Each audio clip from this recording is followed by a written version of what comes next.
In this SY1 screencast, I'm going to introduce you to the next section of the course, where we're going to start to look at a range of sociological theories. Even though we've only been doing sociology for a few weeks, we've already covered quite a bit of ground. We've looked at the sociological imagination when we discussed what sociology involves as a subject, and then we spent quite a bit of time developing a conceptual toolkit of some of the key ideas that sociologists use when they're analysing different aspects of society. Now, moving on, in the next section of our introduction to sociology, we're going to start to look at a range of theoretical perspectives that we'll be applying to different topics later on in the course. Now, in this presentation, we're going to introduce social theory by looking at two key questions. Firstly, we'll look at why theory is so important in a subject like sociology, and secondly, I'll introduce you to the various ways in which we categorise the different types of theories that you'll encounter in this particular subject. Now, compared to some of the other screencasts, some of the material in this presentation is quite technical and in places quite abstract, but try to stick with it. Okay, concentrate, make lots of notes, because you'll find that the material in this screencast will really help you understand each of the individual theories that we're going to look at in the upcoming presentations. Now, good sociology, I think, has to have two key ingredients. On the one hand, it's got to be based on research, and of course in your research methods lesson we've started to look at some of the main research methods that sociologists use to gather data. And then the other key ingredient of good sociology is theory. Okay? And theories are simply ideas about how things work. So a sociological theory is simply a set of ideas about how society works. And there's a two-way relationship between theory and research. On the one hand, research often forms the basis of social theory. So sociologists will collect data about the social world, and then on the basis of the data that they've collected, they then formulate theories in order to explain the phenomena, the patterns that they find within their data. For example, a sociologist interested in educational attainment might gather data that seems to suggest that children from working class backgrounds, so children from poorer backgrounds, are more likely to underachieve in school. On the basis of that data, they will then develop a range of theoretical explanations to try to explain why this link actually occurs. So they might conclude that it's down to poverty or material deprivation, to use the jargon. They might conclude that it's down to the way in which children are socialised, or cultural deprivation, to use the jargon. Or they might conclude that it's down to the attitudes and prejudices and labels that teachers assign to children from a working class background. But this relationship between research and theory is sometimes the other way around. So it's often the case that it's theory that comes first, and it's theory that informs the research process. So once sociologists establish a theory, they then might want to conduct research in order to explore it further or to see whether or not it can be proved wrong. For example, there's a theory in political sociology known as the iron law of oligarchy. And what this theory states is that there's an inevitable tendency in all political systems for a small group of leaders to gain control and to use their power in their own interests rather than the public's interests. Now, researchers might want to explore this theory by firstly finding evidence that seems to support this explanation of power within political systems, but to really test this theory, they would also probably want to see if they could find exceptions, see if they could find examples of political systems where this iron law of oligarchy is not the case. So theory and research are the two ingredients that make up good sociology, and sociology is a weaker subject if we lose either of these two ingredients. For example, the danger of doing research without theory is you just end up with a description of the social world. You need theory to interpret, to analyse, to make sense of the research data. But if we just sit back in our armchairs and theorise about the social world, this is also problematic, because theory without research is just opinion. It makes sociology into quite a subjective subject. We need always to try out our theories, to test our theories by doing research. Now, one of the things that can be quite bewildering to the new sociology student is the sheer range of sociological theories on offer.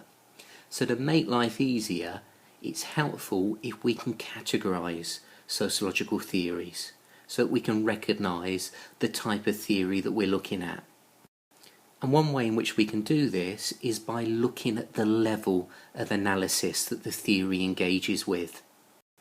So at one extreme, we've got what we call macro perspectives, okay, and their level of analysis is the big picture. So macro perspectives are theories that stand back and look at society as a whole. So macro perspectives offer us a panoramic view of how the different institutions in society fit together as a whole. At the opposite extreme, we've got what we call micro perspectives, and their level of analysis is the small picture. So rather than looking at society as a whole, a micro perspective starts by looking at individuals and their behaviour in small social groups. So the main focus of micro-sociology is on small-scale social interaction, and therefore micro-sociology shares a lot in common with social psychology. And then in between these two levels, we've got what Robert Murden called middle-range sociological theories. So these are more general than micro perspectives, but they're not as ambitious as macro perspectives. So middle-range theories might be interested in a particular institution within society, such as the education system or the media, rather than society as a whole. Another useful way of categorising sociological theories is to relate them to something called the structure-agency debate. Now, structural perspectives are those perspectives that argue that human behaviour is largely determined by the social system. So in structural perspectives, there's very little room for free choice. Individuals are largely the puppets of society, and therefore when looking at the relationship between society and the individual, a structural perspective will start by looking at society and then analysing how society influences the actions, the beliefs, the attitudes of individual people. In contrast, agency theories look at this relationship between the individual and society from the opposite perspective. So they start by looking at individuals, and they believe that individuals have more free will and are able to create society out of their everyday interactions. So this cartoon shows you the relationship between society and the individual from the point of view of a structural perspective. So structural perspectives, remember, are those theories that believe that the behaviour and the values of individual human beings are largely a result of wider social forces which are external to the individual. So from this perspective, individuals are the puppets of society. They are determined or moulded and shaped and constrained by the wider social forces that act upon them.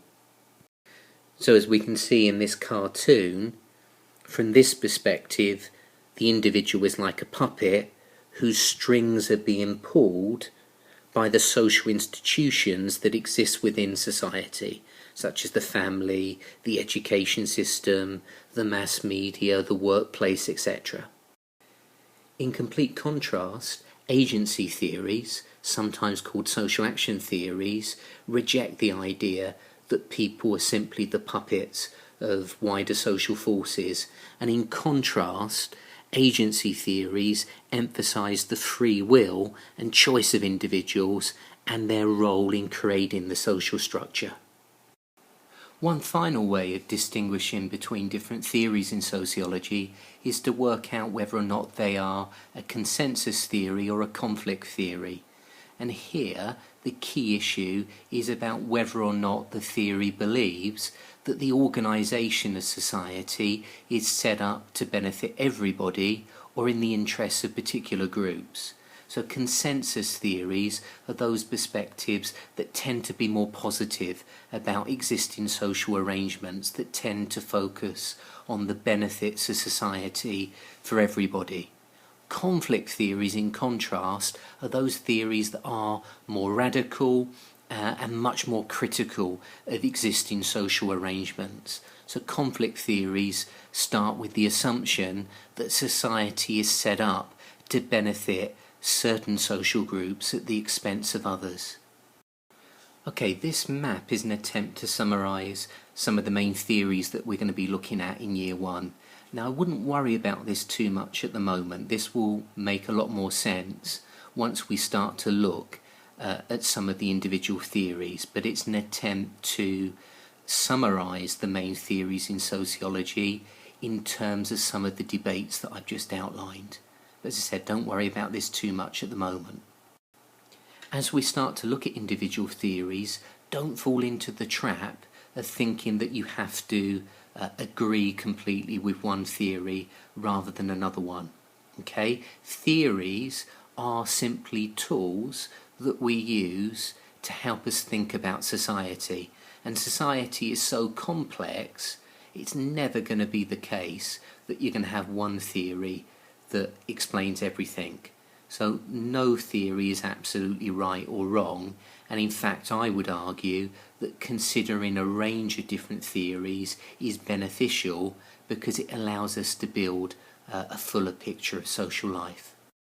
So in this introduction to social theory, I've tried to explain the importance of both theory and research, and also introduce you to some of the main ways in which we categorise sociological theories. And if some of this has seemed a bit abstract, okay, don't worry too much, because a lot of this is about laying the foundations for the more specific work that we'll start to do on individual theories in the next section. So we're going to be coming back to the themes of this particular screencast, but with much more specific examples in the next few presentations. Also, in addition to watching this screencast, a really useful thing to do as a follow-up would be to go onto the iLearn site and also have a look at this little video on macro and micro sociology, which builds upon some of the themes that I've introduced in this screencast.